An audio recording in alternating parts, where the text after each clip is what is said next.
ದ್ವಿಚಕ್ರ ವಾಹನಗಳು 2 wheeler 58 2 wheelers return ಮಾಡ್ತಾ ಇದ್ವಿ, 15 ಮೊಬೈಲ್ ಫೋನ್ಸ್ ರಿಟರ್ನ್ ಮಾಡ್ತಾ ಇದ್ವಿ, 2 ಮೋಟರ್ ಪಂಪ್ ಸೆಟ್ ರಿಟರ್ನ್ ಮಾಡ್ತಾ ಇದ್ವಿ, 1 ಬೊಲೆರೋ ಪಿಕಪ್ ವಾಹನ ರಿಟರ್ನ್ ಮಾಡ್ತಾ ಇದ್ವಿ, 1 ಆಟೋ ರಿಕ್ಷಾ, 1 ತೂಕದ ಮಿಷನ್ ರಿಟರ್ನ್ ಮಾಡ್ತಾ ಇದ್ವಿ. ಇದು ಈ ದಿನ ರಿಟರ್ನ್ ಮಾಡ್ತಾ ಇದ್ವಿ. ಯಾಕಂದರೆ 40 ಕೇಸಸ್ ರಿಟರ್ನ್ ಮಾಡೋದು ಜಾಸ್ತಿ ಆಗುತ್ತೆ ಅಂತ ಎಲ್ಲ ಒಟ್ಟಿಗೆ ಡಿಸ್ಟಿಕ್ ಲೆವೆಲಲ್ಲಿ ಇಲ್ಲಿ ಮಾಡಬೇಕು ಅಂತ ನಾವು ಡೆಸಿಷನ್ ತೊಗೊಂಡು ಇವತ್ತು ರಿಟರ್ನ್ ಮಾಡ್ತಾ ಇದ್ದೀವಿ.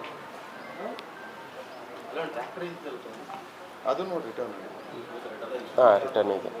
ಬಟ್ ಏನಂದರೆ ಇನ್ನೂ ಅರೌಂಡ್ 20+ ಕೇಸಸ್ದು ಇನ್ನೂ ಕೋರ್ಟಿಂದ ರಿಲೀಸ್ ಮಾಡಿಕೊಂಡು ರಿಟರ್ನ್ ಮಾಡೋದಿದೆ. ಈಗ ಲಾಸ್ಟು 2-3 ತಿಂಗಳಲ್ಲಿ ಏನು ಕೇಸಸ್ ಆಗಿದೆಯೋ, ಏನು ರಿಕವರಿ ಮಾಡಿದೀವೋ ಅದು ನಾವು ಮುಂದಿನ ದಿನಗಳಲ್ಲಿ ಕೋರ್ಟಿಂದ ರಿಲೀಸ್ ಮಾಡಿಕೊಂಡು ರಿಕವರಿ ಮಾಡಬೇಕಾಗುತ್ತೆ.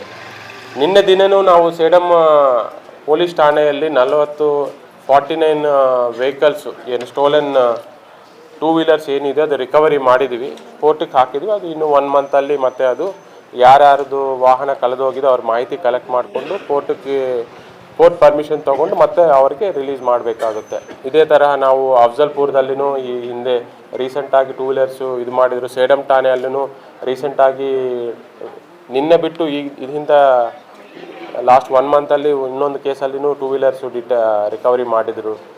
ಅದೇ ಥರ ಕ್ಯಾಟಿಲ್ ಥೆಫ್ಟ್ ರಿಲೇಟೆಡ್ ಶಾಬಾದ್ ಅವ್ರು ಮಾಡಿದರು. 11 ಡೇ HBT ಅದನ್ನು ಡಿಟೆಕ್ಟ್ ಮಾಡಿದರು. ಇದೆಲ್ಲ ಸಾಕಷ್ಟು ಕೇಸಸ್ ಇದೆ. ಅದನ್ನು ನಾವು ಕೋರ್ಟ್ ಪರ್ಮಿಷನ್ ತೊಗೊಂಡು ನಾವು ವಾರಸ್ದಾರ್ ಹಿಂದಿರಿಸಬೇಕಾಗುತ್ತೆ. ಮುಂದಿನ ದಿನಗಳಲ್ಲಿ ಮತ್ತೆ ಅವ್ರಿಗೆ ರಿಟರ್ನ್ ಮಾಡಬೇಕಾದ್ರೆ 3 ಮಂತ್ 4 ಮಂತ್ಸ್ ಆದರೆ ಮತ್ತೊಮ್ಮೆ ಇದೇ ಥರ ಒಂದು ಕಾರ್ಯಕ್ರಮ ಹಮ್ಮಿಕೊಂಡು ರಿಟರ್ನ್ ಮಾಡ್ತೀವಿ. ಆದರೆ ಇದು ಮೇಯ್ನ್ ಉದ್ದೇಶ ಮಾಡಲಿಕ್ಕೆ ಕಾರಣ ಏನಂದರೆ ಎಲ್ಲ ಠಾಣೆಗಳಲ್ಲೆಲ್ಲ ರಿಟರ್ನ್ ಮಾಡ್ತಾ ಇದ್ದಾರೆ. ಬಟ್ ಏನಂದರೆ ಅದು ಯಾರೂ ಗಮನಕ್ಕೂ ಬರ್ತಾ ಇಲ್ಲ. ಸೊ ಇಂಥ ಕಾರ್ಯಕ್ರಮ ಹಮ್ಮಿಕೊಂಡು ಸಾರ್ವಜನಿಕರು ತಮ್ಮ ಮಾಧ್ಯಮ ಮುಖಾಂತರ ಸಮ್ಮುಖದಲ್ಲಿ ನಾವು ರಿಟರ್ನ್ ಮಾಡಿದರೆ ಅವ್ರಿಗೂ ಒಂದು ಪೊಲೀಸ್ ಮೇಲೆ ಭರೋಸಾ ಹೆಚ್ಚಿಗೆ ಆಗುತ್ತನ್ನೋ ಒಂದು ಕಾರಣದಿಂದ ನಾವು ಈ ಕೇಸಸ್ ಎಲ್ಲ ಇವತ್ತು ಈ ಕಾರ್ಯಕ್ರಮ ಮುಖಾಂತರ ನಾವು ಅವ್ರಿಗೆ ರಿಟರ್ನ್ ಮಾಡ್ತಾ ಇದ್ದೀವಿ. ಯಾಕಂದರೆ ಕಲಬುರಗಿ ಜಿಲ್ಲೆಯಲ್ಲಿ ಇತ್ತೀಚಿನ ತಿಂಗಳಲ್ಲಿ ಸಾಕಷ್ಟು ಕೇಸಸ್ ಎಲ್ಲ ಡಿಟೆಕ್ಟ್ ಮಾಡಿದ್ವಿ. ಏನು ಡೇ HBT ಕೇಸಸ್ ಏನಾಗಿದೆ ಅದೆಲ್ಲ ಡಿಟೆಕ್ಟ್ ಮಾಡಿದ್ವಿ. ಕ್ಯಾಟಲ್ ಥೆಫ್ಟ್ಸ್ ಎಲ್ಲ ಡಿಟೆಕ್ಟ್ ಮಾಡಿದ್ವಿ. 2 ವೀಲರ್ದು ಆಲ್ಮೋಸ್ಟ್ ಎಲ್ಲ ಡಿಟೆಕ್ಟ್ ಮಾಡಿದ್ವಿ. ಕೆಲವೊಂದು ಮಿನಿಮಮ್ ಮಾತ್ರ ಪೆಂಡಿಂಗ್ ಇದೆ. ಇದೆಲ್ಲ ಸಾಕಷ್ಟು ಪ್ರೋಗ್ರೆಸ್ಸು ನಡೀತಾ ಇದೆ. ಇವನು ಕ್ರೈಮ್ ಸ್ಟಾಫ್ ಅಧಿಕಾರಿಗಳು ಎಲ್ಲ ಸಾಕಷ್ಟು ಎಫರ್ಟ್ಸ್ ಮಾಡಿ ಕೆಲಸ ಮಾಡ್ತಾ ಇದ್ದಾರೆ.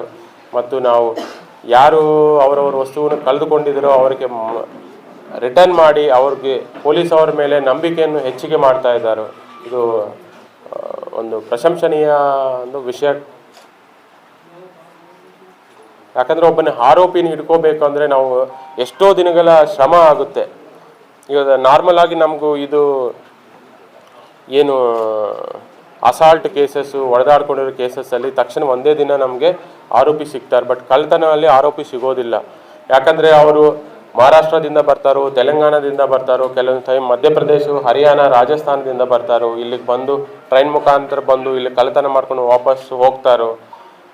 ಹಂಗೆ ಕೆಲವು ರಸ್ತೆ ಆನ್ ದ ವೇಯಲ್ಲಿ ಕಳ್ಳತನ ಮಾಡ್ಕೊಂಡು ಹೋಗ್ತಾರೋ. ಅವ್ರನ್ನ ಪತ್ತೆ ಹಚ್ಚಬೇಕು ಅಂದರೆ ನಾವು ಸಾಕಷ್ಟು ಮಾಹಿತಿ ಕಲೆಕ್ಟ್ ಮಾಡಿ, ಎಷ್ಟೋ ಮಾಹಿತಿ ಕಲೆಕ್ಟ್ ಮಾಡಿ, ಅವ್ರದ್ದು ಡೀಟೇಲ್ಸ್ ಕಲೆಕ್ಟ್ ಮಾಡಿ ಮತ್ತೆ ಅಷ್ಟೊಂದು ದೂರ ಟ್ರಾವೆಲ್ ಮಾಡಿ ಅಲ್ಲೊಂದು 2 ದಿನ ಉಳ್ಕೋಬೇಕಾಗುತ್ತೆ ಅವರು. ಮತ್ತು ಉಳ್ಕೊಂಡು ಅವ್ರನ್ನ ಕರ್ಕೊಂಡು ಬಂದು ಅವ್ರ ಕಡೆ ರಿಕವರಿ ಮಾಡಿಸಿ, ಈ ರಿಕವರಿಯಲ್ಲಿನೂ ಸಾಕಷ್ಟು ರಿಸ್ಕ್ಗಳಿರುತ್ತೆ. ಅವ್ರಿಗೇನಾದರೂ ಆಗಿದ್ರೆ ಮತ್ತೆ ಸಮಸ್ಯೆಗಳಾಗ್ತವೆ, ಚೆನ್ನಾಗಿ ನೋಡ್ಕೋಬೇಕಾಗುತ್ತೆ. ಸೊ ಇಷ್ಟೆಲ್ಲ ರಿಸ್ಕ್ ಇಟ್ಟು ನಮ್ಮ ಅಧಿಕಾರಿಗಳು ಸಿಬ್ಬಂದಿ ಪ್ರಾಪರ್ಟಿನ ರಿಕವರಿ ಮಾಡಿ ವಾರಸ್ದಾರಕ್ಕೆ ಕೊಡ್ತಾ ಇದ್ದಾರೆ. ಇನ್ನೂ ಕೆಲವು ಕೇಸಸ್ಸಲ್ಲಿ ನಮ್ಮ ರಿಕವರಿ ಮಾಡ್ಲಿಕ್ಕೆ ಆಗ್ತಾ ಇಲ್ಲ. ಯಾಕಂದರೆ ನಾವು ಎಷ್ಟೇ ಎಫರ್ಟ್ಸ್ ಹಾಕಿದ್ರೂ ಕ್ಲೂ ಸಿಗ್ತಾ ಇಲ್ಲ. ಬಟ್ ಆದರೂ ನಾವು ಅಂಥ ಕೇಸಸ್ನು ನಾವು ನೆಗ್ಲೆಕ್ಟು ಮಾಡ್ತಾ ಇಲ್ಲ. ಅದನ್ನು ಅಂತೆ ಗಂಭೀರವಾಗಿ ಪರಿಗಣಿಸಿ ಅದರಲ್ಲಿನೂ ನಾವು ಆರೋಪಿ ಪತ್ತೆ ಹಚ್ಚಲಿಕ್ಕೆ ಸಾಕಷ್ಟು ಎಫರ್ಟ್ಸ್ ಮಾಡ್ತಾ ಇದ್ವಿ. ಎಷ್ಟೇ ಬಂದೋಬಸ್ತುಗಳಿದ್ರು, ಎಷ್ಟೇ ನಮಗೆ ಬೇರೆ ಬೇರೆ ಡ್ಯೂಟೀಸ್ ಇದ್ರೂ ನಾವು ಕಳ್ಳತನ ಪ್ರಕರಣಗಳನ್ನು ಯಾವುದೇ ಕಾರಣಕ್ಕೂ ನಾವು ನೆಗ್ಲೆಕ್ಟ್ ಮಾಡಲಾರ್ದೆ ಎಫರ್ಟ್ಸ್ ಎಲ್ಲ ಮಾಡಿ ನಾವು ಪತ್ತೆ ಹಚ್ತಾ ಇದ್ದೀವಿ. ಸೊ ಅದರಲ್ಲಿ ಎಲ್ಲ ನಮ್ಮ ಅಧಿಕಾರಿಗಳ ಶ್ರಮ ಇದೆ, ಸಿಬ್ಬಂದಿಯ ಶ್ರಮ ಇದೆ. ಅವ್ರು ಎಷ್ಟೋ ದಿನಗಳು ಊರು ಬಿಟ್ಟು ಎಷ್ಟೋ ದೂರ ಪ್ರಾಂತಗಳಿಗೆಲ್ಲ ಹೋಗಿ ಅಲ್ಲಿ ಒಂದು 5 ದಿನಗಳು 1 ವಾರ ಅಲ್ಲೇ ಕ್ಯಾಂಪ್ ಮಾಡಿ ಆರೋಪಿಗಳ ಬಗ್ಗೆ ಮಾಹಿತಿ ಕಲೆಕ್ಟ್ ಮಾಡಿ ಇಂಥವ್ರು ಮಾಡಿರ್ಬೋದು ಅಂತ ವಿಚಾರಣೆ ಮಾಡಿ ಫೈಂಡ್ ಔಟ್ ಕನ್ಫರ್ಮ್ ಮಾಡಿಕೊಂಡು ಅವ್ನು ಕರ್ಕೊಂಡು ಬಂದು ವಿಚಾರಣೆ ಮಾಡಿ ಅವ್ರ ಕಡೆಯಿಂದ ರಿಕವರಿ ಮಾಡೋದು ಅನ್ನೋದು ಸಾಕಷ್ಟು ರಿಸ್ಕಿ ಜಾಬ್. ನಾವು ನೆಗ್ಲೆಕ್ಟ್ ಮಾಡ್ಬೋದು. ಯಾಕಂದರೆ ಕಳ್ಳತನಲ್ಲಿ ಯಾಕಂದರೆ ಯಾರು ಜಾಸ್ತಿ ಜನ ಕ್ವಶನ್ ಮಾಡಲ್ಲ ನಮಗೆ. ಈಗ ಏನಾದರೂ ಮರ್ಡರ್ ಆಗಿದ್ರೆ ತಕ್ಷಣ ಹೇಳ್ತಾರೋ ಇಷ್ಟೊಂದು ಲಾ ಆ್ಯಂಡ್ ಆರ್ಡರ್ ಇದು ಆಗಿದೆ, ಎಲ್ಲರೂ ಇದರಿಂದ ಇದ್ದಾರು ಅಂತ ಜಾಸ್ತಿ ಕ್ವಶನ್ ಮಾಡ್ತಾರೆ. ಬಟ್ ಕಳ್ಳತನದಲ್ಲಿ ಕ್ವಶನ್ ಮಾಡೋರು ಭಾಳ ಕಡಿಮೆ.